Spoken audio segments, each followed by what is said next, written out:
Meghan was stark raving mad after paparazzi showed Harry&Ex. This stressful marriage need a therapy. Tina Brown writes in the Palace Papers that Cressida is the one who helped Harry to accept he was struggling with his mental health. Prince Harry and Cressida Bonas dated for roughly 2 years, between 2012 to 2014. It was during this time that Cressida, according to the Palace Papers by Tina Brown, encouraged the prince to seek help for mental therapy.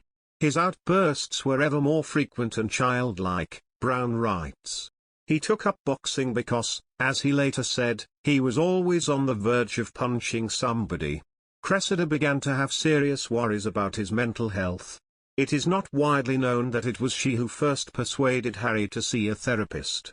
Cressida got him to realize he had problems and see a psychotherapist, according to one anonymous family acquaintance.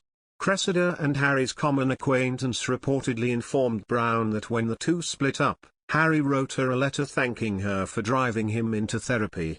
He wrote her a nice note saying, "I appreciate you, I wish you well, and above all thank you for helping me address my issues and seek therapy," the friend recalled. According to the BBC, Harry and Cressida split up because she wanted to focus on her acting career, though it was also speculated that the media scrutiny led to the end of their relationship. The split was amicable. Cressida and Harry stayed friends, and she was even in attendance at his 2018 wedding to Meghan Markle. "Last weekend I attended the royal wedding," she wrote in a blog about the day. The invitation clearly stated that guests must wear hats. Yikes. I opted for a minimal feathered number, and can only hope I got it right. Cressida married another Harry, Harry Wentworth Stanley, in 2020, but her famous ex was not in attendance, perhaps due to the pandemic. "I had a lockdown wedding," Cressida wrote in The Spectator.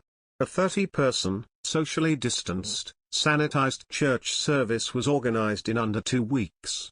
Restrictions meant no hymns, no wind instruments and no speaking too loudly. A disappointment for a musical family. Not what we'd envisaged, but a more intimate and special day than we could ever have imagined. Imperfect yet perfect, a day we will never forget. Recently, the mental health app employing Prince Harry as its chief impact officer reportedly faces an insurrection from its counselors over claims they face a sneaky pay cut, as some staff admitted they are still in the dark about what the royals' job entails.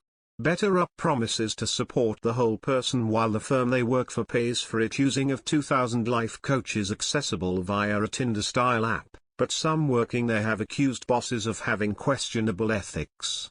The Silicon Valley company has refused to say what the Duke of Sussex is paid, but it is likely to be highly lucrative for the royal, especially after the business was valued at almost $5 billion after snapping up clients including Facebook, Airbnb and LinkedIn, well as corporate giants including Hilton, Chevron, and Mars. However, a mutiny is building among the health firm's employees, who believe they are being treated unethically following a dispute over compensation and contract revisions, according to the Daily Beast, TDB. Coaches are reportedly leaving and pondering legal action, with one claiming, for a corporation, whose mission is to empower individuals all over the world. They're not doing the walk. One said, "There's so many of us now who are upset. I would say my heart is broken. And I think there's really questionable ethics going on. They've turned us into a commodity." And referring to the recruitment drive in recent years, the period when Harry himself joined, another irate coach said, "They hired and hired and hired, over the past couple of years. They have so many VPs. Now, I don't even know what these VPs do." They are also not clear what Harry does for the company, branding it marketing smoke and mirrors. Branding it